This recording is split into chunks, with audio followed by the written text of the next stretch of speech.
Recce काय आहे हे आधी मला पण समजावून सांग आणि आपल्या सगळ्या व्ह्युअर्सना पण समजावून सांग. रेकी म्हणजे काय तंत्र आहे का मंत्र आहे का? तसं काहीही नाहीये. परमेश्वराची शक्ती आहे ती फक्त आपल्या थ्रू ती चॅनलाइज होते एनर्जी. की प्रत्येक जण स्ट्रेसमध्ये झोप लागत नाही आहे, आजारपणा आहे, बीपी वाढतोय, ह्या सगळ्यांवरती रेकी ही बेसिकली असं हिलिंग टेक्निक आहे जे तुम्हाला एकतर शारीरिक, मानसिक आणि भावनिक तिन्ही गोष्टींवरती खूप छान काम करतं. आणि 35 सेकंदात परमेश्वराने त्यांची ती 7ही चक्र शरीराची ऍक्टिव्हेट करून त्याला ती ऊर्जा मिळाली त्यांना.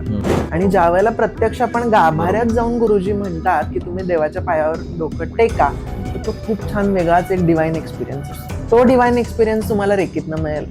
फर्स्ट लेवलमध्ये तुम्ही सगळ्यांना हील करू शकता बाय टच, पण सेकंड थर्ड लेवल ज्यावेळी तुम्ही शिकता त्यावेळी तुम्ही इथं बसून अमेरिकेतल्या पण माणसाला रेकी पाठवू शकता. बघायला विसरू नका मुक्काम पोस्ट सांगली. येस, हाय, हॅलो, नमस्कार. मी दोस्त तुमचा मस्त विशाल. मुक्काम पोस्ट सांगली या युट्यूब चॅनलवरती तुमच्या सगळ्यांचं हार्दिक स्वागत आहे. आणि मुक्काम पोस्ट सांगलीमध्ये नक्कीच मला असं वाटतंय की प्रत्येक वेळी काही ना काहीतरी वेगळा विषय घेऊन मी येत असतो, ज्यामध्ये अगदी सामाजिक, राजकीय, सांस्कृतिक काही वेगळे शोध, बरंच काही व्यावसायिक पासून सगळ्याच गोष्टी तुमच्या बरोबर गप्पा मारत असतो आणि या गप्पांच्या माध्यमातून नक्कीच वेगवेगळे विषय तुमच्यापर्यंत मांडत असतो. आज आपण बघतोय की लहान मुलांच्या पासून मोठ्यांच्या पर्यंत अनेक आजार, ज्यामध्ये एन्झायटी आहे, भीती आहे, बऱ्याच अशा गोष्टी निर्माण झालेल्या आहेत की ज्याचा खरं तर बघायला गेलं तर वैद्यकीय दृष्टीनं वेगळे वेगळे उपाय नक्कीच आहेत, पण एक वेगळी कन्सेप्ट, एक वेगळा प्रकार जो हल्ली खूप ट्रेंडिंग म्हणतो ना की ट्रेंडिंग आहे, रेकी. नक्कीच रेकी हा शब्द तुम्ही ऐकलेला असणार आहे, त्याच्याबद्दल बऱ्याच लोकांना माहिती सुद्धा असणार आहे. तर आज याच विषयावरती गप्पा मारायला माझा मित्र वैभव प्रभुदेसाई इथं आलेला आहे. आणि वैभव, स्वागत आहे तुझं मुक्काम पोस्ट सांगलीमध्ये.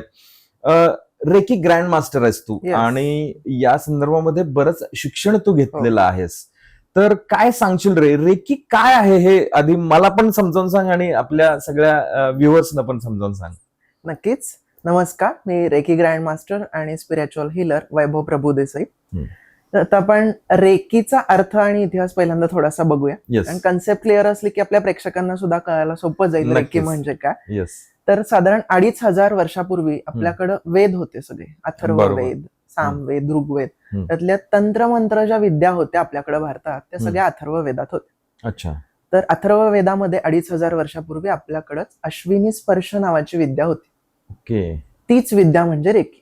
अच्छा. आपल्याकडं त्या काळात आपल्याकडच्या लोकांनी त्याचा जास्त काही उपयोग करून घेतला नाही. उपयोग इन द सेन्स आपण असं म्हणू शकतो की आपल्याकडे त्यावेळेला ती हायडिंग टेंडन्सी होती. त्याच्या मागे एक 2-3 गोष्टी होत्या की हे नॉलेज सिक्रेटिव्ह ठेवलं जायचं, कारण मी तुम्हाला शिकवलं तर ती माझ्याकडची विद्या नाहीशी होईल असं एक त्याच्या मागे गैरसमज होता. करेक्ट. दुसरा एक भाग म्हणजे जर का मी तुम्हाला शिकवलं तर माझं महत्व कमी होईल.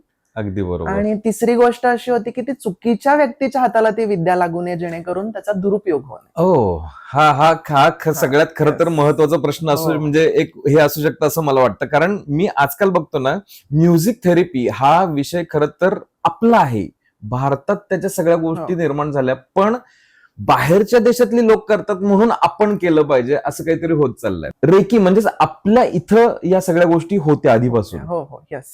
रेकी म्हणजे 2500 वर्षापूर्वी आपल्याकडे अथर्ववेदात अश्विनी स्पर्श नावाची विद्या होती. आपल्यालाही माहिती आहे, स्वामी समर्थ अक्कलकोटचे किंवा शिर्डीचे साईबाबा, शेगावचे गजानन महाराज हे त्यावेळेला लोकांना हात लावून बरे करायचे.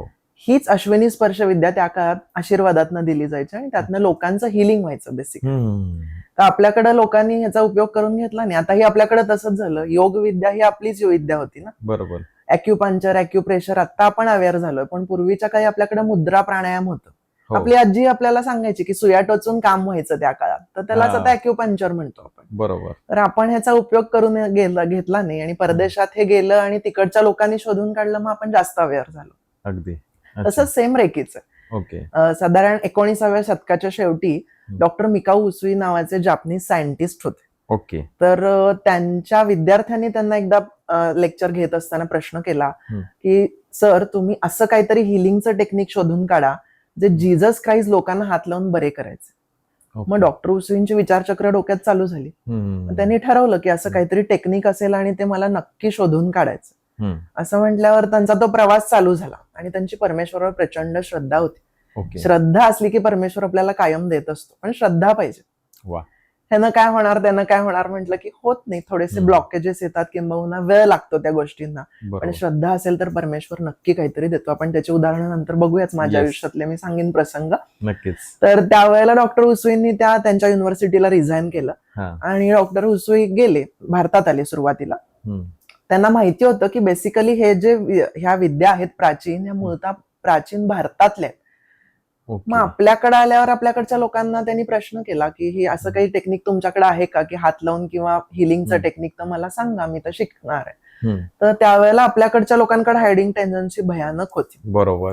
द्यायचं नाही म्हणजे नाही, मी का सांगू, मी का सांगू, सेम सेम बरोबर.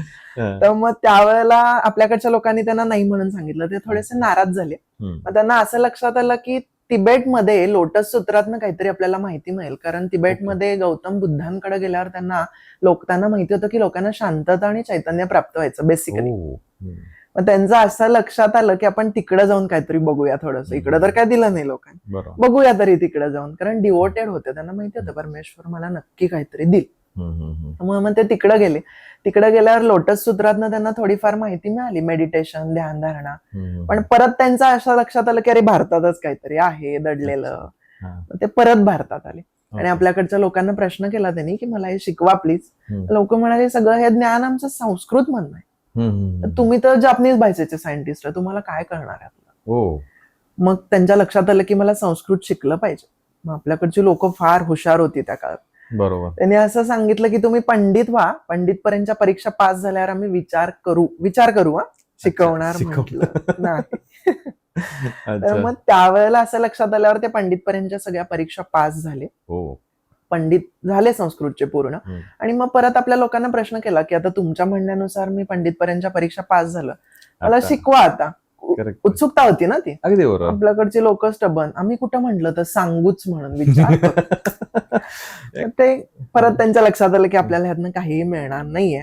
ते सगळे ग्रंथ होते ना जुने आपल्याकडचे, ते असे फाटलेले होते, जीर्ण झालेले होते. मग त्यांनी फक्त एक प्रश्न केला की हे ग्रंथ मी घेऊन जाऊ का. त्यावेळेला आपल्याकडे काही किंमत नव्हती लोकांना. घेऊन जावा, ठीक आहे, काय हे आम्हाला काही उपयोगाचं नाहीये, तुम्ही घेऊन जावा. मग त्यांच्या लक्षात आलं की आपण हे काहीतरी करू, म्हणून त्यांनी सगळे ग्रंथ गोळा केले आणि परत ते जपानमध्ये गेले. आणि जपानमध्ये गेल्यावर तिथं त्यांचा अभ्यास चालू झाला. संस्कृत शिकले होते, सगळे ग्रंथ वाचायला लागले.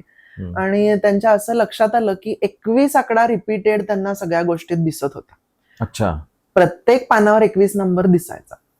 त्यांना असं कळलं की हा ऑस्पिशियस काहीतरी नंबर आहे. भारतामध्ये 21 आकड्याला खूप महत्व आहे. आणि आपल्याला पण माहिती आहे, आपण 21 संकष्ट करतो, 21 मोदकांचा नैवेद्य दाखवतो. आपल्याकडे तो ऑस्पिशियस नंबर आहे आणि शुभ अंक मानला जातो. बरोबर. मग त्यांनी ठरवलं की परमेश्वरालाच आपण गुरु मानायचं, कारण त्यांना त्यावेळी कोणी मेंटॉर मिळाला नव्हता ना. मग त्यांनी खडतर तपश्चर्या करायची ठरवली. खडतर इन द सेन्स रेकी शिकायसाठी सगळी ते गोळा केली पुस्तकं, जे काही वेद होते आपल्याकडचे संस्कृत मधले. आणि जपानमध्ये कुरियामा नावाचा एक उंच पर्वत होता. तर त्या पर्वतावर जाऊन त्यांनी तपश्चर्या करायची ठरवली. 21 दिवस खडतर तपश्चर्या म्हणजे काय, तर 21 दिवस विदाऊट फूड अँड वॉटर, काहीही अन्न पाण्या व्यतिरिक्त. आता प्रेक्षकांना असा प्रश्न पडेल की रेकी म्हणजे आपल्याला पण काय 21 दिवस उपास करायचा आहे का, 21 दिवस अन्न पाणी घ्यायचं नाहीये का. तसं काही नाहीये. त्यांना मेंटॉर नव्हता. आपल्याकडे आता गुरु आहेत, रेकी आपण शिकवतो, त्यामुळे त्याला असं वेगळं काय आपल्याला फारसं खडतर तपश्चर्या करायची नाहीये. खूप इझिली आपल्यापर्यंत आता ते आलेलं आहे. डॉक्टर हुसैनचे अनंत उपकार आहेत, नंतर आपण बोलूच त्याविषयी थोडं. बरोबर. तर त्यांनी 21 दिवस ती तपश्चर्या करायचं ठरवलं आणि 21 दगड घेऊन त्या कुरियामा नावाच्या पर्वतावर गेले. ओके. रोज सकाळी ज्या वेळेला सूर्योदय व्हायचा त्यावेळी तो दगड घ्यायचा आणि मेडिटेशनला बसायचं. बेसिकली आपल्या शरीरात 7 चक्र आहेत, प्रत्येक चक्राचं वेगवेगळं काम. बरोबर. त्या 7ही चक्रांवर, प्रत्येक चक्रांवर 3-3 दिवस मेडिटेशन करायचं असं त्यांनी ठरवून टाकलं. आणि एक दगड सकाळी घ्यायचे 21 आणि मेडिटेशनला बसायचे. आणि मेडिटेशनला बसल्यावर संध्याकाळी आपल्याला मिटलेल्या डोळ्यांना अंधार पडलेला, उजेड झालेला कळतो. तसं सूर्य मावळला की त्यांच्या लक्षात यायचं आता सूर्याचा अस्त झाला, आपल्याला मेडिटेशन मधनं बाहेर यायचं. मग मेडिटेशन मधनं बाहेर यायचे आणि तो दगड टाकून शांत झोपून टाकायचं. असं करत करत 5 दिवस झाले, 6 दिवस झाले, 7 दिवस झाले. 7व्या 8व्या दिवशी त्यांना काय जाणवायला लागलं की काहीतरी ब्रह्मांडातनं मला आवाज यायला लागलेत ऐकायला. अच्छा. आणि त्यांची परमेश्वरावर श्रद्धा प्रचंड होती. त्यांना माहिती होतं मी बसलो ना, परमेश्वर मला नक्की काहीतरी देणार. तर त्यांना हळूहळू आवाज ऐकायला लागल्यावर त्यांना ब्रह्मांडातनं सांगायला असा आवाज यायला लागला की डिवाइन वॉज कॉलिंग हिम, की तुझ्याकडे जे ग्रंथ आहेत ना त्याच्यामध्ये हा मंत्र आहे पण त्याचं चिन्ह तुझ्याकडे नाहीये रेकीत. अच्छा. तर हा मंत्र घे आणि त्याचं चिन्ह नाहीये ना तर ते चिन्ह ते घे आणि सगळ्या जगाला दे. ओके. काही तुझ्याकडे चिन्ह आहेत तर त्याचा मंत्र नाही, हा मंत्र घे आणि सगळ्या जगापर्यंत पोहोचव. असं करत करत जे अर्धवट नॉलेज होतं ते ब्रह्मांडाकडनं, युनिव्हर्सल पॉवरकडनं, परमेश्वरानं साक्षात त्यांना ते दिलं. आणि मग ते सगळं त्यांचं हळूहळू कम्प्लीट होत होत त्यांची मेडिटेशन म्हणा तर बॅटरी फुल चार्ज होत असते. मेडिटेशन तर भयानक. मी सगळ्या प्रेक्षकांना सांगेन की मेडिटेशन जरूर करा. 10 मिनिटं जरी तुम्ही मेडिटेशन केला तर ऑराचा आपण पुढे बघू, त्यात तर मेडिटेशनचा खूप उपयोग होतो. तर हळूहळू त्यांना ते सगळं ब्रह्मांडाकडनं अर्धवट नॉलेज जे आहे ते सगळं मिळत गेलं. आणि नंतर एक अशी वेळ आली की 21व्या दिवशी त्यांनी पुस्तक लिहिलेलं आहे, त्यात त्यांनी म्हटलंय की he had a wonderful experience. खूप अप्रतिम त्यांचा तो अनुभव होता. त्यावेळेला काय झालं, 21व्या दिवशी त्या मेडिटेशन मधनं ते बाहेर यायला लागले. संध्याकाळी 6 वाजले तर त्यांना उठायचं होतं. तर त्यावेळेला त्यांचे डोळेच उघडेनात. डोळे उघडेनात म्हणल्यावर ते प्रचंड घाबरले. काय झालं की मला डोळे उघडून मेडिटेशन मधनं बाहेरच येता येईना. बॉडी त्यांची पूर्ण अशी स्तब्ध झाल्यासारखी झाली, पूर्ण शरीर त्यांचं. आणि मग त्या दरम्यान एक असा प्रचंड असा प्रकाश बाहेर पडला ब्रह्मांडातनं. आणि आपण पुढे चक्रांची माहिती थोडक्यात बघू त्यावेळेला बघूच. हे जे आपलं क्राऊन चक्र आहे, ज्याला आपण सहस्त्रार चक्र म्हणतो, हे त्यांचं क्राऊन चक्र ओपन झालं ऑटोमॅटिक. डोळे तर बंद होते पण त्यांना या थर्ड आय चक्रातनं, अंतुचक्षुतून त्यांना दिसायला लागलं की काहीतरी प्रचंड प्रकाश ब्रह्मांडातनं येतोय आणि तो ह्या माझ्या सहस्त्रार चक्रातनं आत जायला लागला. खूप प्रचंड असा तो अनुभव होता त्यांचा. तो शब्दात आपल्याला सांगताना सुद्धा अंगावर शहारे येते. मला मी आता तेच म्हणणार होतो की पॉडकास्ट बरेच करतो पण आज काही वेगळी एनर्जी आहे या ठिकाणी, या स्टुडिओमध्ये असं वाटायला लागलंय. कारण ह्या सगळ्या गोष्टी ज्या आहेत ना त्या खूप वेगळ्या दिशेनं नेतायत असं मला वाटतं. ओके. आणि मग हळूहळू ते मेडिटेशन मधनं बाहेर पडायचा प्रयत्न करत होते पण त्यांना ते जाणवत होतं की काहीतरी मला ब्रह्मांडात नाही येतोय. खूप मोठा प्रकाश यायला लागला. म्हणजे आपण विचार करू शकत नाही इतका तो प्रकाश येतोय आणि काहीतरी आत चाललंय आपल्या बॉडीतनं. आणि तसं करत असताना हळूहळू त्यांना ते दिसायला लागलं अंतःचक्षुतनं की आत तो प्रकाश येतोय. पहिल्यांदा त्यांच्या क्राऊन चक्रामध्ये तो पसरला, त्याच्यानंतर क्राऊन चक्र ऍक्टिव्हेट झालं. मग त्यांच्या थर्ड आय चक्र म्हणजे आज्ञाचक्र 2 भुवयांच्या मध्ये असतं, तिथं तो प्रकाश गेला, ते चक्र त्यांचं ऍक्टिव्हेट झालं. मग आपलं थ्रोट चक्र, विशुद्ध चक्र आपण ज्याला म्हणतो आपल्या घशावरती मध्यभागी असतं, ते ऍक्टिव्हेट झालं. असं करत करत हार्ट चक्र, मग मणिपूर चक्र, स्वादिष्ठान चक्र आणि मूलाधार चक्र, अशी 7ही चक्र त्यांची त्यावेळेला त्या ब्रह्मांडीय ऊर्जेने ऍक्टिव्हेट झाली. फार तो डिवाइन एक्सपिरियन्स होता, त्यांनी पुस्तकात लिहिलेला आहे. आणि हे काय मोठ्या अनुभव असतात, ते खूप काळ आपल्याला पेलवणारच नाही. ती प्रचंड ऊर्जा असते ती. तर त्यावेळेला तो 35 सेकंदाचा फक्त त्यांचा तो अनुभव होता. आणि 35 सेकंदात परमेश्वरानं त्यांची ती 7ही चक्र शरीराची ऍक्टिव्हेट करून त्याला ती ऊर्जा मिळाली त्यांना. आणि मग त्यांच्या इंटरलेक माइंडला सतत प्रश्न असायचा की हे मला मिळतंय पण खरंच हे हिलिंग टेक्निक आहे का, लोकांना हात लावून बरं करायची विद्या आहे का. पण ज्या वेळेला तुम्हाला प्रश्न पडतो त्यावेळी परमेश्वर कायम तो उत्तर देत असतो. आपण फक्त ऐकत नाही. आपण हे आहे, आपण फार म्हणतात ना असे इथले लोक जे आहेत ना ती फार ऐकत नाहीत राव. सगळे जण सांगतायत इतकं अथर्ववेद आणि इतक्या सगळ्या वेदातून इतक्या बऱ्याचशा चांगल्या गोष्टी सांगितल्या आहेत, आपण ऐकत नाही. आपण दुसऱ्यांच्याकडून आलं ना की लगेच ऐकायला सुरुवात करतो. अगदी एक खरं तर विनोदी गोष्ट आहे की या सगळ्या गोष्टी भारतातल्या असून आपण त्याच्याकडे लक्ष दिलं नाही. पण एका व्यक्तीला त्यातली गोष्ट कळाली, त्यातलं गमक कळालं की हे काहीतरी वेगळं आहे. त्यानं इतका अभ्यास केला, परिश्रम घेतले आणि आज त्यांच्यामुळे आज परत आपण या सगळ्या विद्यांच्याकडे परत वळलेलो आहे. नक्कीच त्यांच्यामुळे आपण अवेअर झालो जास्त त्या गोष्टींबद्दल. बरोबर. आणि मग परमेश्वरानं त्यांना तो अनुभव दिला. त्याच्या वेळेला तो डोंगर उतरून तपश्चर्या झाल्यावर खाली येत होते, संध्याकाळ झाल्यावर अंधार पडला होता. तर खाली येताना त्यांच्या प्रचंड जोरात ठेच लागली पायाला आणि भयाभया खूप रक्त व्हायला लागलं. आणि आपल्याला माहिती आहे ठेच लागल्यावर किती सुपरफिशियस त्या वेदना असतात, थांबत नाहीत. आपल्या डोळ्यातनं सुद्धा पाणी व्हायला लागतं. आणि मग त्यांना प्रश्न पडला की जे मला मिळालंय, परमेश्वरानं दिलंय, ते खरंच बरं करायचं आहे का. आपल्यालाही प्रश्न पडलेलाच असतो प्रत्येकाला, पण उत्तर परमेश्वरानं लगेच दिलं. आणि जस्ट त्यांनी तो हात घेतला, हिलिंग हँड जसे त्यांचे तयार झाले होते, आणि हात तिथं ठेवला. फ्रॅक्शन ऑफ सेकंड ते ब्लड थांबलं, त्यांचं रक्त तिथल्या तिथं. त्यांना ते मिरॅकल वाटलं.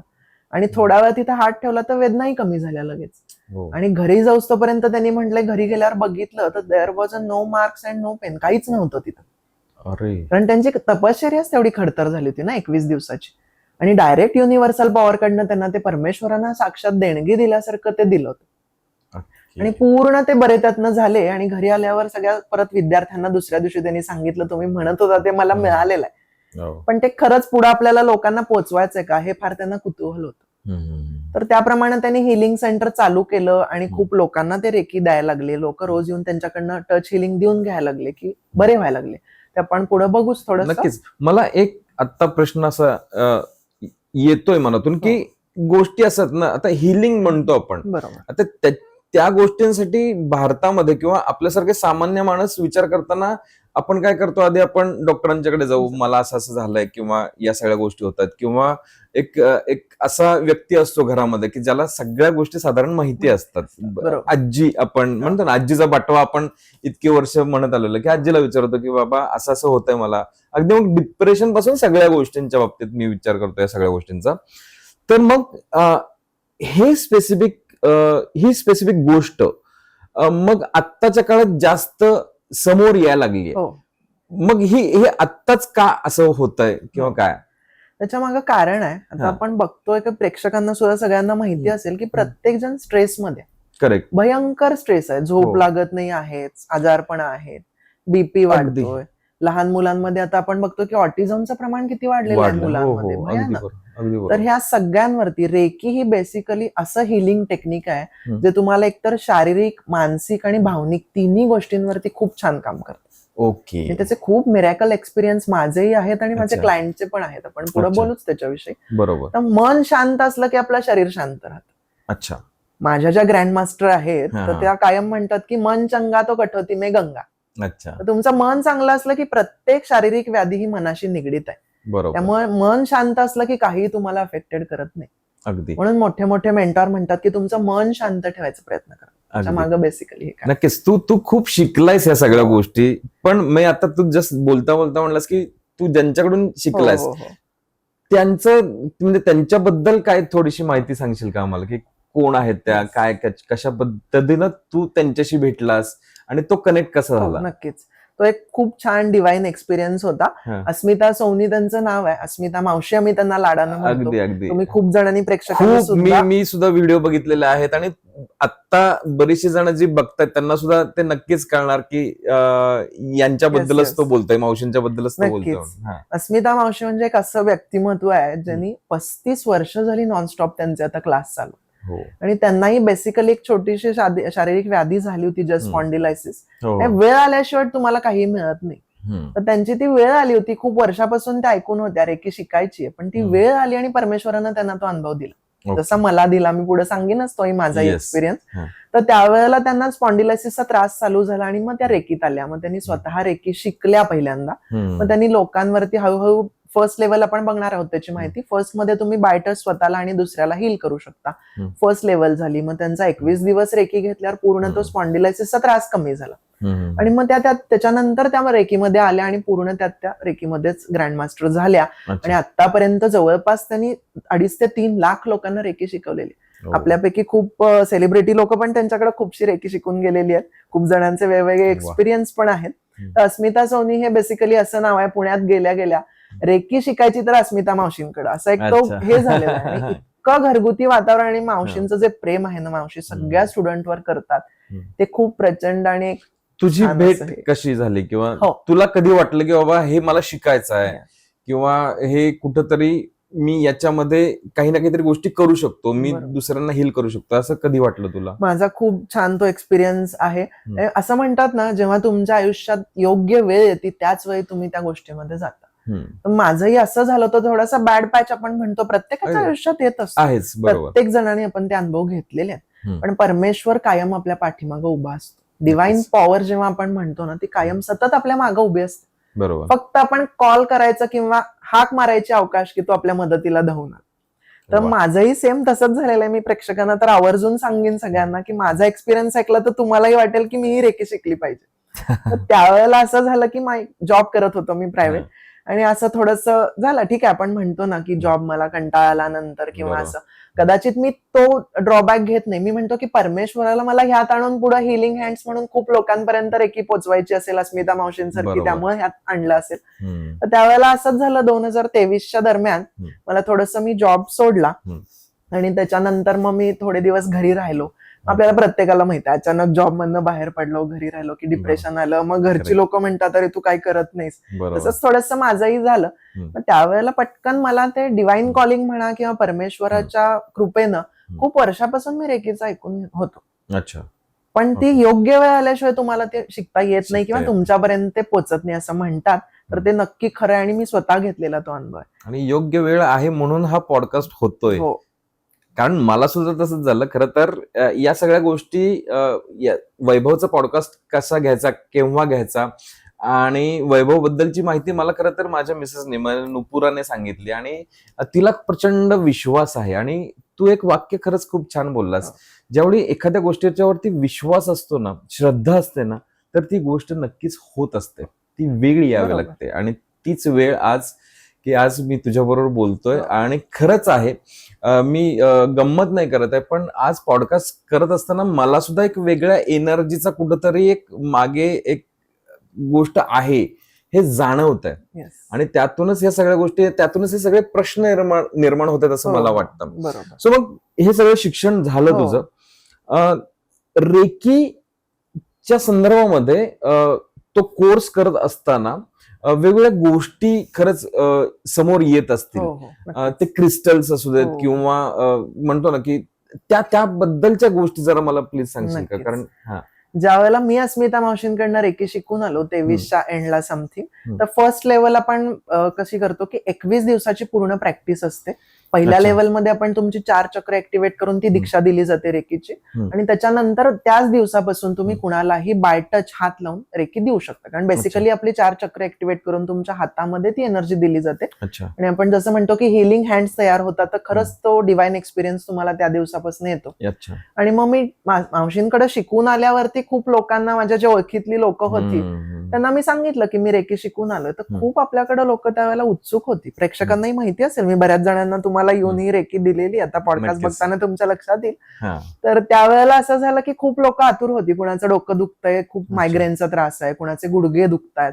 हम्म. तर मग त्या दरम्यान मी सांगलीत आल्यावरती ओळखीतनं लोकांना कळालं की वैभव रेकी शिकून आला आणि तो बरोबर. येऊन रेकी देतो. अच्छा. तर मी बाय टच लोकांना घरी जाऊन रेकी द्यायला लागलो. फार पेशंट Okay. नव्हते त्यावेळेला, पण ठराविक जे होते त्यांच्या घरी मी जाऊन रेकी द्यायचो. साधारण हम्म. पाऊण तासाचं ते सेशन असतं पूर्ण, आपण अच्छा. सगळे पॉइंट्स कव्हर करतो शरीराचे. हम्म. तर हळूहळू ते जसं मी त्यांना रेकी द्यायला लागलो, तसं दुसऱ्या तिसऱ्या दिवशी लोकांना खूप वंडरफुल आणि अप्रतिम अनुभव आले सगळ्यांना.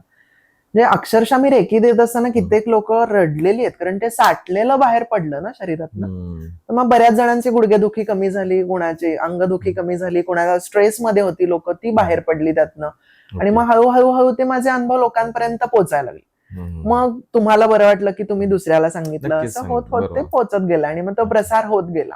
ओके. आणि मग त्या दरम्यान मी परत अस्मिता मावशींशी कनेक्ट झालो, कारण सेकंड थर्ड लेवल मला करायची होती. कारण त्यावेळी आम्हाला फर्स्ट लेवलमध्ये मावशीने असं सांगितलं की फर्स्ट लेवलमध्ये तुम्ही सगळ्यांना हील करू शकता बाय टच, पण सेकंड थर्ड लेवल ज्यावेळी तुम्ही शिकता त्यावेळी तुम्ही इथं बसून अमेरिकेतल्या पण माणसाला रेकी पाठवू शकता. ओ. मग ती उत्सुकता होती ना की फर्स्ट लेवल झाली, अरे सेकंड थर्ड लेवल म्हणजे मला अजून लोकांना हील करता येईल. इथं बसून जादू असं नाही, पण ते हिलिंग टेक्निक आहे आणि अनुभव प्रत्यक्ष तो येतो. तर इथं बसून तुम्ही दुसऱ्याला हील करू शकता. तर त्याच्यापेक्षा मोठं काय आहे आपल्याकडं? बरोबर. आज जिथं, म्हणजे मी असं म्हणत नाही की मेडिकल तुम्ही सगळं बंद करून फक्त रेकी घ्या, पण 100% आज डॉक्टर लोक सुद्धा त्याच्यावर विश्वास ठेवायला लागलेत की किती जरी क्रिटिकल सर्जरीज असल्या आणि आम्ही रेकी पाठवतो, किंवा डॉक्टर लोक अस्मिता मावशींकडे शिकून गेलेली आहेत. मोठे मोठे अंबानी हॉस्पिटल आहेत, बॉम्बे मधले हॉस्पिटल आहेत, पुण्यामधले हॉस्पिटल आहेत, खूप लोक तिथे शिकून गेलेले आहेत डॉक्टर्स लोक. आणि ती इझिली त्यांची सर्जरी पूर्ण होती. ते स्वतःला रेकी घेतात, पेशंटला रेकी देतात डिस्टन्स हिलिंग मध्ये गेल्यावर, अच्छा. आणि इझिली त्यांची विदाऊट कुठलाही हे अडथळे न येतात ते इझिली त्यांची ती सर्जरी पार पडते. ओके. तर मग त्या दरम्यान मला असं, मी अस्मिता मावशींशी बोलणं झालं की मावशी आता लोकांना बरं वाटायला लागलं. तर त्यावेळी मावशी मला म्हणाल्या की काहीतरी तुझ्यात तो स्पार्क आहे आणि परमेश्वरानं तुला इथंपर्यंत आणलंय ना, तर तू ग्रँड मास्टर पर्यंत जा आणि मला ती खात्री आहे तू करशील.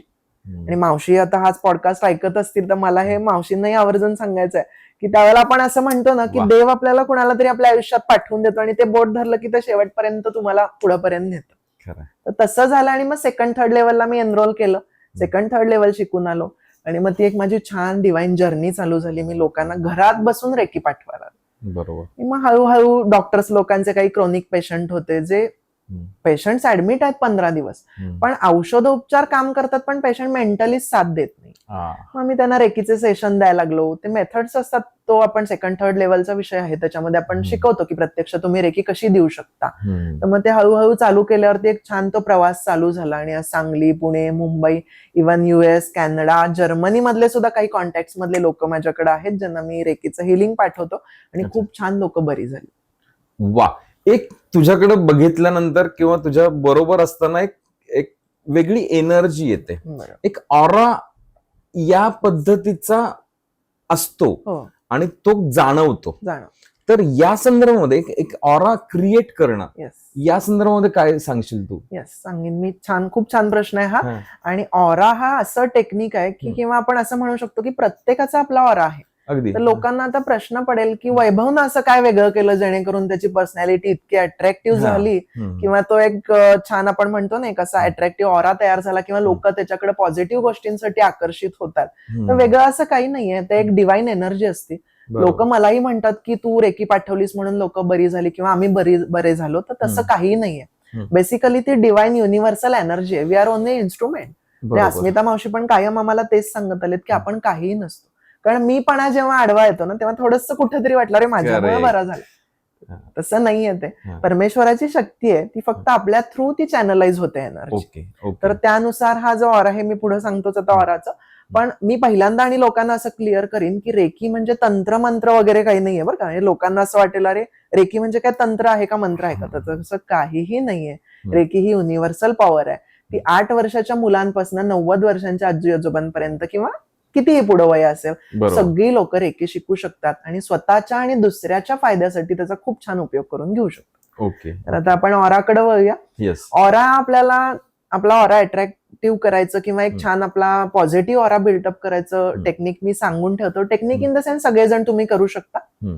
ऑरा आपला पॉझिटिव्ह असणं फार महत्वाचं आहे. बरोबर. ऑरा कधी आपला निगेटिव्ह होतो असं आता प्रेक्षकांना प्रश्न पडेल बरं का तुम्हाला सगळ्यांना. तर निगेटिव्ह असा कुणाचा ऑरा मुळात नसतो. सगळ्यांचा ऑरा आपला पॉझिटिव्हच आहे.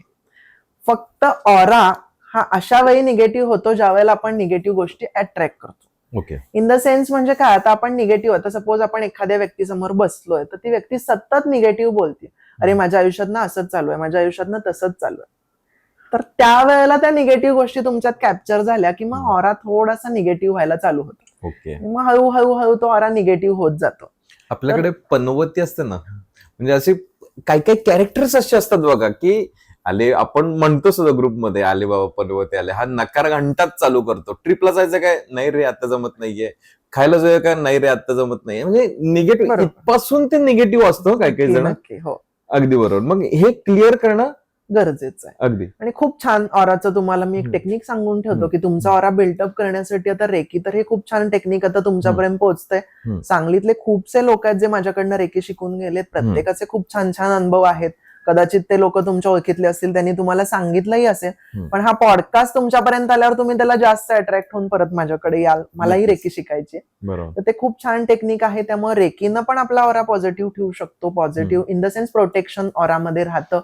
दुसरी गोष्ट असं सांगेन की ऑरा म्हणजे काय, थोडंसं आधी मी 1-2 मिनिटात सांगून देतो की ऑरा हा अशी गोष्ट आहे जी प्रत्येकाभोवती ऑरा असते. ऑरा म्हणजे काय, तर आपल्या प्रत्येकाच्या भोवती एक वलय असतं ज्याला आपण ऑरा म्हणतो. मग थोड्याशा निगेटिव्ह गोष्टी किंवा निगेटिव्ह थिंकिंग, निगेटिव्ह प्लेसेसमध्ये आपण जातो जिथं वाईट गोष्टींचा संचार असतो. संचार इन द सेन्स त्या प्लेसमध्ये त्या वाईट गोष्टी किंवा निगेटिव्ह थिंग्स असतात. आता हॉस्पिटलमध्ये गेल्यावर थोडासा ऑरा तिथला डाऊन असतो. बरोबर. सगळे पेशंट ऍडमिट असतात, थोडंसं टेन्शनमध्ये असतं. तर तेच आपण देवळात गेलो की आपल्याला छान वाटतं. आणि ज्या वेळेला प्रत्यक्ष आपण गाभाऱ्यात जाऊन गुरुजी म्हणतात की तुम्ही देवाच्या पायावर डोकं टेका, तर तो खूप छान वेगळाच एक डिवाइन एक्सपिरियन्स असतो. तो डिवाइन एक्सपिरियन्स तुम्हाला रेकीतनं मिळेल ह्याची खात्री आहे. तर ऑरा आपण आपला प्रोटेक्टेड ठेवण्यासाठी मी सांगतो तुम्हाला की आपण 2-3 गोष्टी करू शकतो. फर्स्ट थिंग, तर आपण जेव्हा तुम्हाला निगेटिव्हिटी फील होईल किंवा असं वाटतंय मला डाऊन वाटतंय, थोडीशी भीती वाटते, एन्झायटी आहे, डिप्रेशन आहे, होतं ना असं बेसिकली ऑफिस मधून आलोय, बॉस काहीतरी बोलले, काहीतरी घरात झालं किंवा मग त्यावेळेला जस्ट तुम्ही दोन्ही हातामध्ये आपलं कुठलंही मीठ घ्या, दोन्ही हातामध्ये मीठ ठेवा आणि शांत डोळे मिटून तुम्हाला बसायचं. प्रेक्षकांनाही बेसिकली मी हेच सांगतो की दोन्ही हातामध्ये मीठ घ्यायचं आणि शांत डोळे मिटून तुम्हाला, युट्यूबवर तर आता भरपूर मेडिटेशन्स आहेत, त्यातलं एखादं मेडिटेशन लावून बसा 10 मिनिटं आणि शांत डोळे बंद करून तुम्ही बसला की 10 मिनिटांनंतर तुम्हाला जेव्हा फील वाटेल की आता मला बरं वाटतं, तर त्यावेळेला जस्ट तुम्ही हळूहळू डोळे उघडा आणि बेसिनमध्ये जाऊन जस्ट तुमचे हात वॉश करून टाका. इन्स्टंटली तुम्हाला रिझल्ट्स येतील आणि तुम्ही इथंच कमेंट करून सांगा प्रत्येकाला कसा अनुभव आला. हो. तर हे एक टेक्निक आहे ज्यानं तुम्ही अच्छा. तुमचा ऑरा लगेच क्लीन्स करू शकता आपण म्हणतो, किंवा निगेटिव्हिटी लगेच कमी होते. आणि दुसरी गोष्ट मी प्रेक्षकांना पण सांगेन आणि तुम्हालाही सांगेन, तुमचा तर रोज खूप लोकांशी संपर्क येतो, नक्कीच येतो. प्रत्येक जण पॉझिटिव्ह असतात असं होत नाही. अगदी आपण खरं. खूप पॉझिटिव्ह असतो, पण एखाद्या गोष्टी असं होतं की समोरचा व्यक्ती अरे खूपच निगेटिव्ह बोलायला लागलाय. बरोबर. तर मग तुम्ही असं करू शकता की आपण घरातनं बाहेर पडताना किंवा घरी आल्यावर सुद्धा किंवा बाहेर पडताना बेसिकली आपण ऑरा लॉक करू शकतो. अच्छा. जस्ट एक डोळे आपले बंद करायचे आणि असं इमॅजिन करायचं की एक डिवाइन लाईट आहे येलो कलरचा, नाही आला तरी काही प्रश्न येत नाही, डोळ्या पुढे आला तरी जस्ट एक अशी उभी लाईन आपल्याला आपल्या क्राऊन चक्रापासून इथं खाली आपल्या मूलाधार चक्रापर्यंत म्हणू किंवा आपल्या पोटापर्यंत बेंबीपर्यंत असं जस्ट एक ड्रॉ करायची उभी आणि जस्ट एक अशी आडवी लाईन ड्रॉ करायची. इमॅजिन करायचं आपल्याला, वेगळं काही नाही. 2 लाईन तुम्ही ड्रॉ केल्या आणि कुठलाही तुम्ही मंत्र घ्या, तुम्ही स्वामींना म्हणताय स्वामींचा मंत्र घ्या. जस्ट तुम्हाला एक उदाहरण सांगून ठेवतो, ओम भूर्भुवस्वः तत्सवितुर्वरेण्यं भर्गो देवस्य धीमहि धियो यो नः प्रचोदयात्. एक नॉट बांधायची, गाठ मारल्यासारखं करायचं. बस तुमचा ऑरा लॉक झाला. कुठलीही निगेटिव्ह एनर्जी तुमच्या शरीरात प्रवेश करू शकणार नाही आणि तुम्हाला ते जाणवेल चेंजेस. लगेच इन्स्टंटली तुमचा ऑरा लॉक होतो आणि तुमचा ऑरा प्रोटेक्ट होतो. वा. तर हे असं ऑराचं सायन्स आहे. अच्छा. आणि ऑरा तुमचा स्ट्रॉंग असला ना, कोणतीही निगेटिव्हिटी तुमच्यापर्यंत येत नाही. बरोबर. आणि ऑरा आपण 2-3 गोष्टींमधनं स्ट्रॉंग करू शकतो. एक तुम्ही रेकी शिकला तर खूप अप्रतिम टेक्निक आहे. दुसरी गोष्ट मेडिटेशन. तिसरी गोष्ट निसर्गाच्या सानिध्यात जेवढं राहाल तेवढा ऑरा स्ट्रॉंग राहतो. एक गोष्ट आता जस्ट बोलता मी बऱ्याचशा प्रदर्शनामध्ये जातो किंवा अगदी कुठल्याही देवाला जात असताना, म्हणजे अगदी नरसोबाची वाडी असू दे, तिथे त्या जात असताना बऱ्याचशा स्टॉल्स वरती बरेचसे क्रिस्टल्स बघायला मिळतात. आता ते कोणते क्रिस्टल्स कशासाठी वापरतात हे खरं तर मला तरी काही इतकी माहिती नाहीये, पण हे क्रिस्टल्सनी त्याचा उपयोग होतो का आणि कोणत्या प्रकारचे ते क्रिस्टल्स असतात कोणत्या व्याधींसाठी?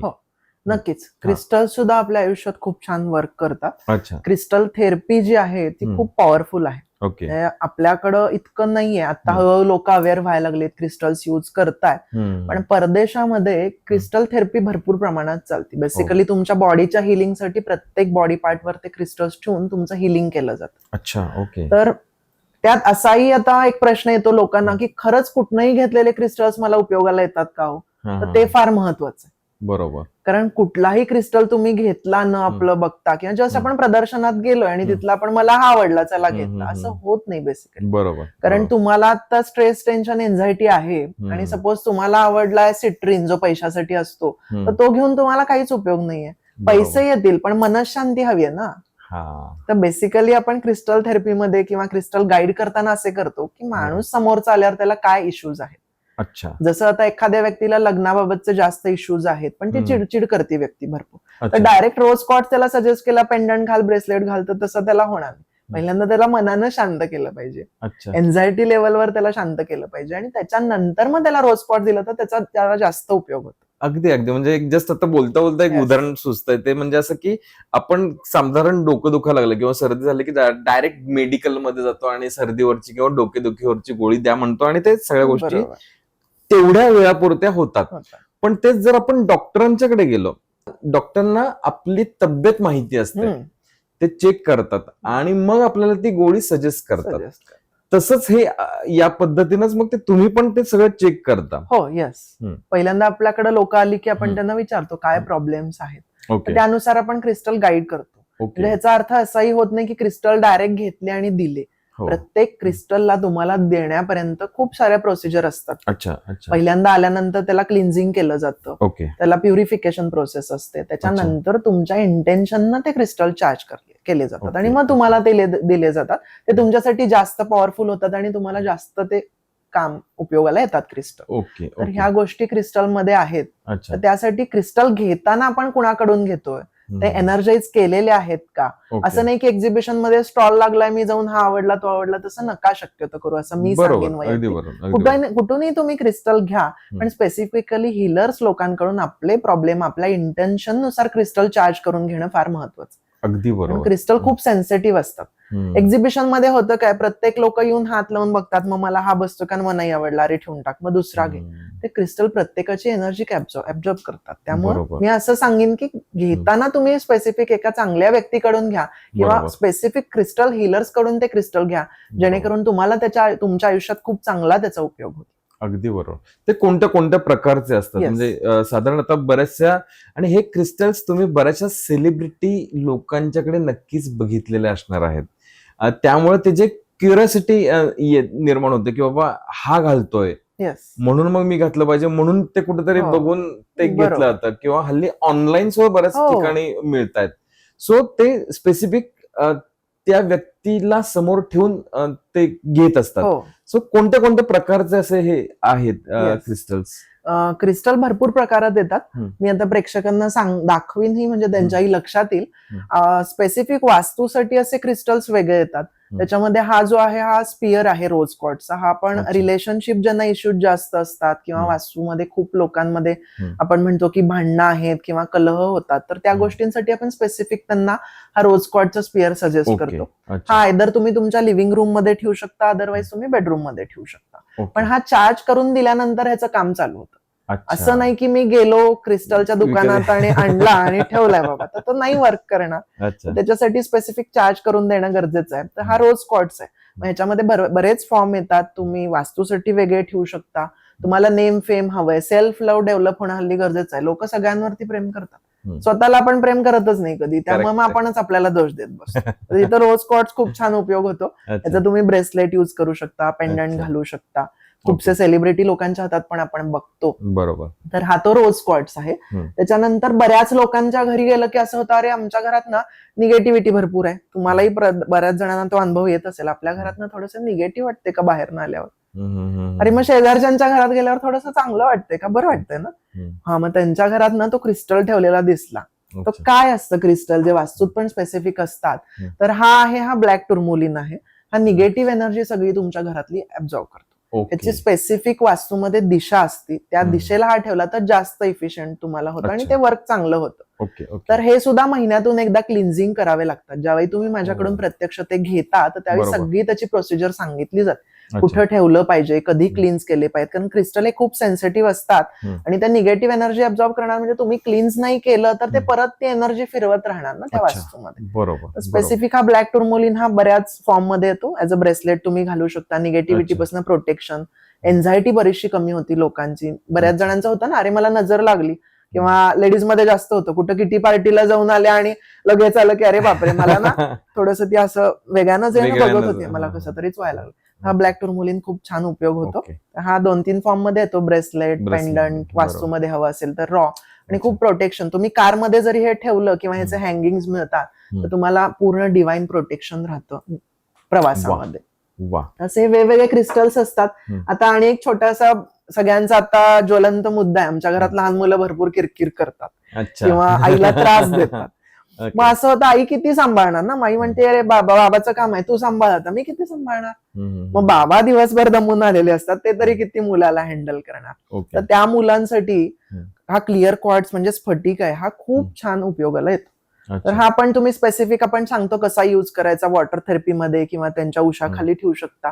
तर त्याच्यामुळे मुलं जी आहेत ती हळूहळू शांत यायला मदत होते, त्यांची चिडचिड कमी होती, मुलं शार्प होतात ह्याचं पाणी जसं ते पितील तसं. खूप चांगले ह्याचे गॅरंटेड रिझल्ट्स आहेत आणि मला खूप लोकांचे अनुभव छान छान ह्याचे आहेत. त्यामुळे हाही त्यातलाच एक क्रिस्टल आहे, ज्याला स्फटिकाचं शिवलिंग आपण घरात युज करतो. त्या पद्धतीमध्ये हा स्फटिकाचा टंबल आपण ह्याला म्हणतो. वेगवेगळ्या फॉर्म मध्ये येतात. त्याचं ब्रेसलेटही युज करू शकता, पेंडंट युज करू शकता. तर हा स्फटिक आहे. तसंच आता आपण एक शेवटचं छान क्रिस्टल बघूया, जो ओव्हरऑल सगळ्यांना चालतो. त्याचं नाव आहे एमॅथिस्ट. आता सगळ्यांना जगात एन्झायटी आहे, स्ट्रेस आहे, ऑफिस मधून आल्यावर चिडचिड होती, झोप लागत नाही, हा सगळ्यात महत्वाचा मुद्दा आहे सगळ्यांचा. आता असं झालंय लोकांचं की खूप छान लॅविश फ्लॅट घेतलाय, सगळ्या खोल्यांमध्ये एसी आहेत, पण झोप मात्र अजिबात आम्हाला रात्री काही सुखाची झोप येत नाही, काही करा. तर रेकी शिकला तर अप्रतिमच आहे, तो तर खूप छान मुद्दा आहे.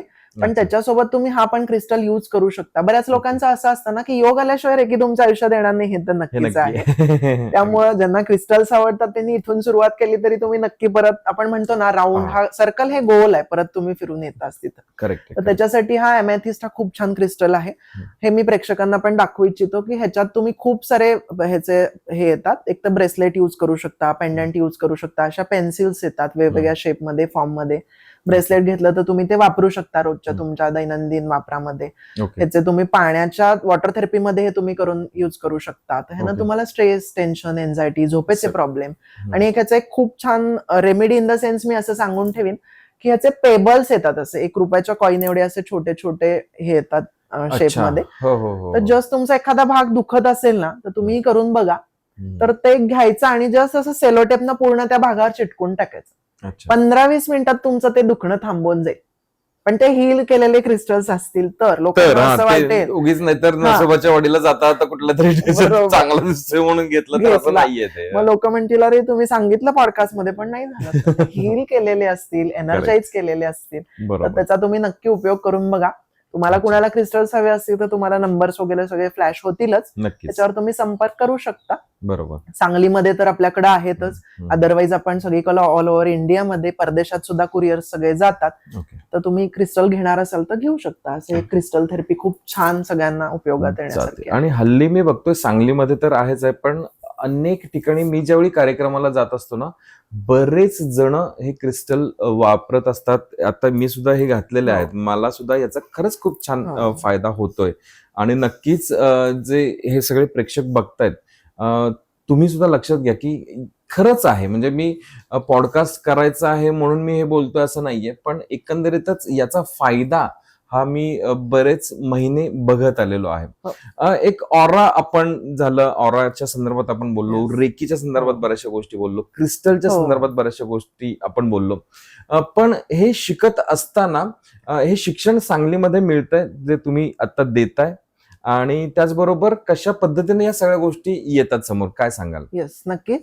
मी प्रेक्षकांनाही सगळ्या सांगेन की आता आपण सांगलीमध्ये गेले 3 वर्ष झालं, मी जेव्हापासून ग्रँडमास्टर झालोय त्याच्यानंतर साधारण 6 महिन्यात मी क्लासेस सांगलीत चालू केलेले आहेत. सांगलीमध्ये क्लासेस होतात आपले, त्याच्या अनाउन्समेंट, त्याच्या तारखा तुम्हाला प्रत्येक वेळेला माझ्या इंस्टाग्रामच्या पेजवर असेल किंवा माझा जो पर्सनल ग्रुप आहे व्हॉट्सअपला त्याच्यावर सुद्धा फ्लॅश होतात. अदरवाईज भरपूर सांगलीमधल्या ग्रुपमध्ये आपण ते पाठवत असतो. आपले सॅटर्डे संडे मोस्टली क्लासेस असतात, पण आता लोकांचं शिकण्याचं हे वाढलेलं आहे, त्यामुळे आपण कंटिन्यू ते चालू करणार आहोत. तुम्हाला प्रत्येकाला ह्याची माहिती मिळत जाईल. तर ते फ्लॅश होतील, आपण पण तुमच्याही पॉडकास्टच्या माध्यमातून ते लोकांपर्यंत पोहोचेल. खाली दिलेल्या नंबरवरती पण तुम्ही संपर्क साधून तुमची सीट बुक करू शकता रेकीची. तर त्याच्यामध्ये रेकीच्या क्लासचं असं आहे की फर्स्ट लेवल तुम्हाला करायला लागते. फर्स्ट लेवलची फी जी आहे ती 3,000 आपण फी ठेवलेली आहे. तर त्याच्यामध्ये तुमची 4 चक्र आपण सुरुवातीला ऍक्टिव्हेट करून दिली जातात. पूर्ण हा 4 तासांचा आपला कोर्स असतो रेकीचा, ज्याच्यामध्ये आपण तुम्हाला रेकीचा अर्थ, रेकीचा इतिहास, कारण कन्सेप्ट क्लिअर होणं खूप महत्वाचं आहे, आवश्यक आहे. अगदी बरोबर. तर त्याच्यासाठी हा पूर्ण 4 तासाचा कोर्स असतो आपला. त्याच्यामध्ये सकाळी तुम्ही 10 वाजता आला की आपला क्लास चालू होतो. पहिल्यांदा रेकीचा अर्थ, इतिहास, सगळी माहिती दिली जाते. मेडिटेशन खूप छान छान आपण त्यावेळेला करून घेतो लोकांकडून. मग सगळे जे काही तुम्हाला टेक्निक्स असतात ते शिकवले जातात. ह्याच्यापेक्षा ऍडव्हान्स अजून ऑरा प्रोटेक्शनचे टेक्निक्स आहेत बरेचसे, तेही आपण त्यात शिकवतो. आणि त्याच्यानंतर मग आपली पूर्ण दीक्षा दिली जाते. आता दीक्षा ही खूप रेकीची महत्वाची आहे बरं का ह्याच्यामध्ये. म्हणजे खूप लोकांना असं वाटेल की ऑनलाईन पण क्लासेस घेतात, मग हे काय आहे? तर रेकी ही अश्विनी स्पर्श विद्या ही प्रत्यक्ष गुरुच्या हातून तुम्हाला स्पर्श झाल्याशिवाय ती एनर्जी ऍक्टिव्हेट करेक्ट आहे. तर त्याच्यासाठी मी सगळ्यांना आवर्जून सांगेन की प्लीज तुम्ही कुठेही रेकी शिका, पण ते ऑफलाईन शिका. पण प्रत्यक्षात तुमच्या डोक्यावरती हात ठेवून तुमची चक्र ती ऍक्टिव्हेट केली जातात आणि मग ती एनर्जी तुम्हाला दिली जाते, तरच ती तुमच्या बरोबर फ्लो होती. ऑनलाईन मध्ये हे प्रोसिजर होणं शक्य नाही. बरीचशी लोक, म्हणजे आता मला नावं घ्यायची नाहीयेत, पण काय होतं की मग थोडंसं या लोकांचा गैरसमज होत जातात. कारण 2-3 दिवस त्यांना थोडंसं मेडिटेशन आणि एनर्जीतनं वाटतं की आपल्याला काहीतरी शिकलोय, पण परत नंतर ते थोडंसं त्यांना असं वाटतं की बाबा असं होतंय. तर त्यामुळे ऑफलाईन तुम्ही कंपल्सरी रेकी शिका, कुणाकडेही शिका, पण ती ऑफलाईन शिका. हे फार महत्त्वाचं. विश्वासार्हता वाढते ना ऑफलाईन. ज्यावेळी आपण एखाद्या प्रत्यक्ष व्यक्तीला भेटतो त्यावेळी नक्कीच विश्वासार्हता वाढत जाते. एक गोष्ट बघतोय मी की ह्या सगळ्या गोष्टींच्या मध्ये एंजल नंबर्स किंवा एंजल तुमच्या बरोबर बोलतात किंवा हे काय आहे? कारण Yes. मी ह्याच्याबद्दल बरंच ऐकलंय, पण मला आज आता प्रत्यक्षात हो. ते अनुभवायचं किंवा मला ते त्याच्याबद्दलचे अनुभव काय सांगा. नक्कीच.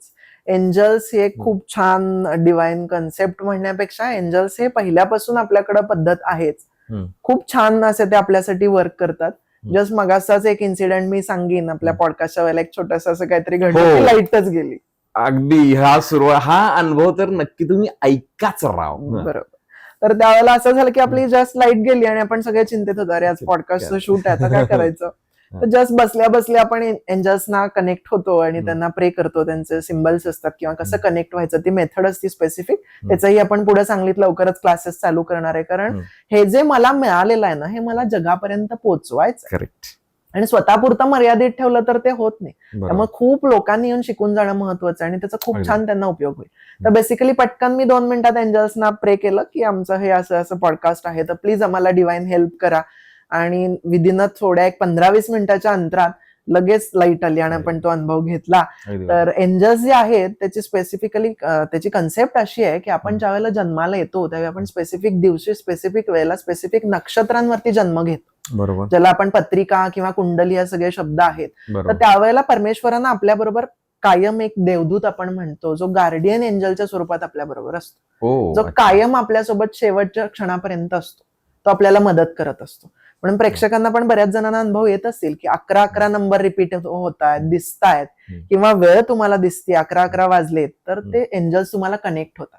ओके. तर हे एंजल आपल्याला खूप मदत करत असतात आपल्या आयुष्यामध्ये. त्याचं स्पेसिफिक फक्त क्लासेस असतात, आपण शिकवतो की कसे त्यांना प्रे करायचे, कसे त्यांचे चिन्ह मंत्र सुद्धा असतात, आपण त्यांना कसं इन्व्होक करायचं, कशी त्यांना ऑफरिंग पण द्यायला लागतात ना. असं नाही अरे तुम्ही इन्व्होक केलं आणि काम झालं, त्यांना काहीतरी दिलं पाहिजे ना. शेवटी त्यांनाही एक आशा असती. आणि ही गोष्ट मी अनुभवली आहे बरं का. म्हणजे नुपूर आणि मी ज्यावेळी कारमधून अशा काही चांगल्या प्रसंगांना जात असतो त्यावेळी बऱ्याच वेळाला मला 11-11 नंबर किंवा 555 नंबर, हे 777 नंबर, हे आता नुपूर सांगते मला इकडून 777 नंबर, आणि ती बसली इकडे.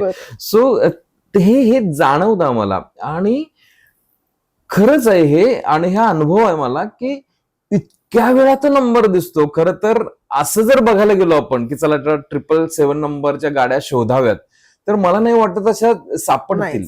पण बऱ्याच वेळा, आणि हे नुपूर त्यात आमचं चाललेलं आहे, ही बघते माझ्याकडे, आणि खरंच आहे असं की खूप वेळा मला तो 777 नंबर दिसलेला आहे, जाणवलेला आहे की अरे 10-10, 15-15 गाड्या त्या दिसतात. आणि पण त्यावेळी आम्ही दोघंही एका चांगल्या विचाराने आम्ही एका चांगल्या ठिकाणी जात असतो आणि त्याच वेळी या सगळ्या गोष्टी समोर येतात. येस. सो हे नंबर्स आणि हे एंजल्स याचा कुठेतरी तो हे आहे. एंजल्स आणि नंबरचा खूप जवळचा संबंध आहे. ज्या वेळेला तुम्हाला हे नंबर्स दिसतात असे, तर त्यावेळेला दे वॉज कॉलिंग यू, ते तुम्हाला कनेक्ट व्हायला बघत असतात. गार्डियन एंजल तुमच्या बरोबर कायमस्वरूपी असतो. आपण म्हणतो ना की काहीतरी आपल्याला आता खूप काहीतरी संकट येणार आहे किंवा काहीतरी भीती वाटते आणि आपण जस्ट प्रे करतो की काहीतरी देवाशी मदत कर आणि जेणेकरून मला पटकन मग यातनं बाहेर पडेल. तर देव प्रत्यक्ष सगळ्या ठिकाणी पोहोचू शकत नाही म्हणून त्यानं देवदूत निर्माण केले. तर त्यावेळेला पटकन कुठली तरी व्यक्ती येते आणि तुमचं ते काम करून जाते. तो प्रत्यक्ष देवानं पाठवलेला एंजल किंवा देवदूत असतो. अशी ती कन्सेप्ट आहे. आणि आपण सांगलीत क्लासेस आता थोड्या दिवसात चालू करतोय आणि मुळात हे आपण ऑफलाईन घेतोय. मी प्रेक्षकांना पण सांगेन की ऑनलाईन क्लासेस हे नाही आहेत, आपण ऑफलाईन घेतोय. आपल्याला सगळी माहिती दिली जाईल पुढं की आपण प्रत्येक दिवशी ते इंट्रोड्यूस करू प्रत्येक एंजल्सना, त्यांच्याशी कनेक्ट होण्याचं माध्यम. खूप छान आवाजात त्यांचे मेडिटेशन्स आहेत जेणेकरून तुम्ही त्यांच्यापर्यंत कनेक्ट होऊ शकता. आणि एकदा तुम्ही त्यांचे क्लासेस केले की ते तुम्हाला मेसेजेस देतात की आम्ही तुमच्या बरोबर आहोत. मग पक्ष्यांची फेदर्स सापडतात, पिसं सापडतात, किंवा तुम्हाला पटकन येऊन असं काहीतरी डिवाइन कोणीतरी हेल्प करून जातं. संकट काळात पटकन आपण मगाशी जशी हेल्प मागितली आणि लाईट आली, तर तशा त्या गोष्टी होत जातात. असे अनुभव आहेत का रे तुझ्याकडे? कारण मला ते अनुभव ऐकायचे आहेत. कारण बऱ्याच वेळा आपण बघतो, आता या सगळ्या गोष्टी मी ऐकल्या, खूप छान माहिती आहे. क्रिस्टल्स असोत किंवा एंजल्स असोत किंवा एक ऑरा आपण कशा पद्धतीने करू शकतो, या सगळ्या पॉझिटिव्ह गोष्टी ऐकलेल्या आहेत. पण मला जशी क्युरियोसिटी आहे तशीच प्रेक्षकांना किंवा व्ह्युअर्स जे माझे आहेत त्यांना सुद्धा एक क्युरियोसिटी आहे की असे काही अनुभव तुझ्या बरोबर घडलेले आहेत का की जिथं तुला वाटलं की येस माझ्यामुळं या सगळ्या गोष्टी झाल्या किंवा त्या रेकीमुळे या सगळ्या गोष्टी झाल्या किंवा मी ज्या काही गोष्टी शिकलोय त्याच्यामुळे हे सगळे बदल घडले, असं काही सांगू शकशील? नक्कीच मी प्रेक्षकांना पण आवर्जून सांगेन. तुमच्यातले आता पॉडकास्ट बघत असतील त्यांनाही तो पटकन अनुभव येईल की हा अनुभव वैभव माझ्याबद्दल सांगतोय. तर ते इतके सुंदर अनुभव आहेत ना की अक्षरशः रेकीसाठी एका व्यक्तीने मला ऍड बघून फोन केला आणि लिटरली ते ब्लाइंड होते बरं का, म्हणजे त्यांच्या डोळ्याला दिसत नव्हतं. गेली 15 वर्ष काहीतरी असा इन्सिडेंट झाला त्यावेळेला की त्यांना ती दृष्टी त्यांची पूर्ण गेलीच जवळजवळ, नाहीच म्हणलं तरी चालेल. आणि फक्त आवाज ऐकून, म्हणजे अस्मिता मावशींचा पॉडकास्ट, कारण हा माझा फर्स्ट पॉडकास्ट आहे, तर त्याच्या आधी त्यांनी अस्मिता मावशींचे पॉडकास्ट ऐकले आणि त्यांनी मला सांगितलं की मी खूप लोकांचे पॉडकास्ट ऐकले, जवळजवळ 15 ते 20 ग्रँडमास्टर्सचे मी रेकीचे पॉडकास्ट ऐकले, पण अस्मिता मावशींचा तो आवाज आणि ते डिवाइन कॉलिंग आपण म्हणतो ना, तो त्यांना टच झाला आणि त्यांनी फोन केला अस्मिता मावशींना. मग ते इथून सांगलीहून पुण्याला जाणं त्यांना तसंही कठीण होतं आणि त्या दरम्यान अस्मिता मावशींनी सांगितलं की वैभव खूप छान रेकी आता शिकवतोय, तर तुम्ही त्याच्याकडे जा. आणि अस्मिता मावशींची मला कायम मदतही आहेच आणि खूप लोक सांगलीतली जी आहेत ती इथल्या इथं शिकून जातात, कारण पुणे म्हटलं तरी वन डे क्लाससाठी लोकांना खूप अवघड होतं. तर त्यांचा खूप इतका सुंदर अनुभव होता की त्यांच्या मुलाला ते घेऊन आले होते, दिसत नव्हतं म्हणून. आटपाडीहून ते गृहस्थ माझ्याकडे आले होते आणि लिटरली त्यांना मी रेकी शिकवली. म्हणजे फर्स्ट लेवलमध्ये चिन्ह मंत्र काही नसल्यामुळे फक्त ऐकून आणि पॉइंट सगळे करून घेतो, त्यामुळे त्यांना खूप छान त्याचा उपयोग झाला आणि त्यांना ती दीक्षा दिली, त्यांची चक्र ऍक्टिव्हेट झाली, ती एनर्जी त्यांना मिळाली रेकीची. आणि 21 दिवसाची ती पूर्ण आपली प्रोसिजर असते की 21 दिवस तुम्ही कंटिन्यू रेकी घ्या आणि त्याच्यानंतर सेकंड थर्ड लेवल तुमच्यासाठी ओपन होती. तर त्याच्यामध्ये त्यांनी 21 दिवस रेकी घेतली आणि त्यांचा मला फोन आला की अजून 2 लोक माझ्याकडचे तुमच्याकडे शिकायला येणार आहेत आणि मला खूप छान अनुभव आला. मी म्हटलं काय आला? त्यांनी मला त्यावेळेला सांगितलं की माझ्या डोळ्याला आता हळूहळू दिसायला चालू झालं. ते आता ऐकतही असतील पॉडकास्ट आणि बघतही असतील. तो खूप छान एक डिवाइन आणि मिरॅक्युलस एक्सपिरियन्स माझ्यासाठी पण होता आणि त्यांच्यासाठी होता. पण मी असं म्हणत नाही की माझ्यामुळे ते काम झालं. We are nobody. जेव्हा आपण म्हणतो ना I am somebody, we are nobody, आपण कुणीही नसतो. ती परमेश्वराची शक्ती आहे, युनिव्हर्सल एनर्जी आहे, जी माझ्या थ्रू काम करून घेते, लोकांना हील करते. आणि ज्या वेळेला आपल्या मनात काही नसतं ना, त्यावेळेला असंख्य हात आपल्यासाठी उभे असतात आणि तो परमेश्वर करून घेत असतो. आपण असं म्हणतो की माझं हे काम होत नाहीये, ते पण असं काहीही नाहीये. मी प्रेक्षकांना तर आवर्जून सांगेन की प्लीज आता हा पॉडकास्ट ऐकल्यावर तरी म्हणू नका की मला सारखं आयुष्यात असं होतं. ऐकल्यावर तुम्हाला हे आता टेक्निक माहितीच होणार आणि तुम्ही येणारच आहात शिकायला. पण हे असं अप्रतिम टेक्निक आहे ज्यानं तुम्ही हील होऊ शकता स्वतः आणि खूप छान लोकांना हील करू शकता. तर तो एक मिरॅक्युलस अनुभव होता. कॅन्सरच्या बऱ्याचशा पेशंट्सवरती मी कामं केलेली आहेत. डॉक्टरांनी सांगितलं की आता पुढच्या 2 वर्षात नाही, दे आर नो मोर, असं त्यांनी सांगितलं की पुढे नाही, आता त्यांचं आयुष्य खूप ते हे झालेले आहेत. पण रेकी शिकून गेली ती लोक आणि पुढं 15 वर्ष ती लोक जगलेली आहेत. 15 वर्षांना गेली ठीक आहे, पण 15 वर्ष तरी आनंदात जगली ना. असे खूप मिरॅक्युलस भरपूर अनुभव आहेत. मला वाटतं आपण एकाच पॉडकास्ट मध्ये सगळे खूप असे अनुभव हे नाही शेअर करू शकणार. सो एक गोष्ट आहे, मानसिक शारीरिक अशा दोन्ही गोष्टींच्या मध्ये कुठेतरी रेकीचा उपयोग नक्कीच होत असतो आणि तो झालेला तू तुझ्या अनुभवातून सांगितलेला आहेच आहे. याच्या क्लासेस बद्दल किती एज लिमिट असतं किंवा कोण कोण करू शकतं ते जरा सांगशील प्लीज? नक्कीच. मी प्रेक्षकांनाही आवर्जून सांगेन की रेकीसाठी असं स्पेसिफिक एज लिमिट म्हणता येणार नाही, पण साधारण दीक्षेचं जे वय असतं, जे आपण म्हणतो की मुंजीचं वय 8 वर्षाच्या पुढे आपण दीक्षा देतो, तर त्याप्रमाणे 8 ते 12 वयोगटातले लहान मुलांचे क्लासेस आपण वेगळे घेतो. त्यांना गोष्टी स्वरूपात सांगतो. दीक्षा ही सगळ्यांची सेमच असते, फक्त त्यांना गोष्टी स्वरूपात क्लासेस समजून सांगतो.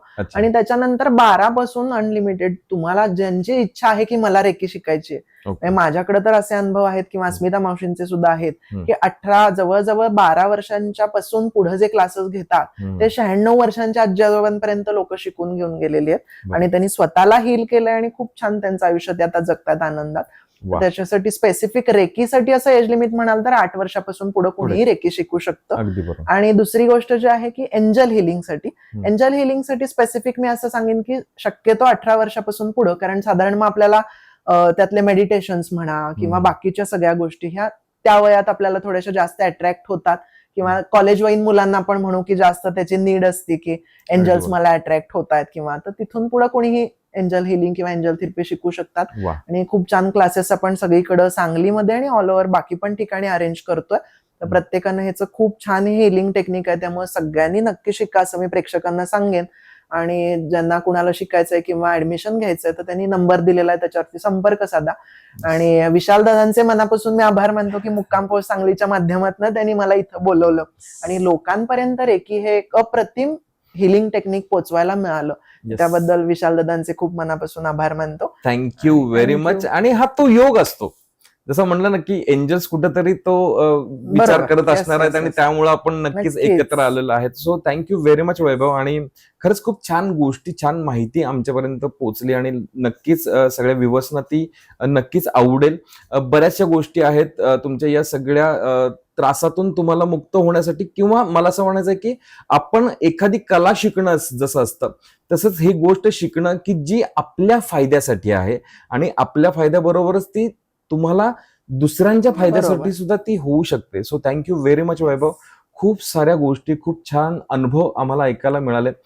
मुक्काम पोस्ट सांगलीमध्ये नक्कीच अशा चांगल्या चांगल्या गोष्टी तुमच्यापर्यंत आणण्याचा मी नक्कीच प्रयत्न करत असतो. सो नक्कीच स्टे ट्यून राहा. आणि एक गोष्ट नक्की करायची आहे ती म्हणजे लाईक करा, शेअर करा आणि सबस्क्राईब करा या चॅनलला. आणि चांगल्या चांगल्या गोष्टी, चांगल्या चांगल्या व्यक्तिमत्व नक्कीच तुमच्या भेटीला मी आणत राहीन. Thank you very much.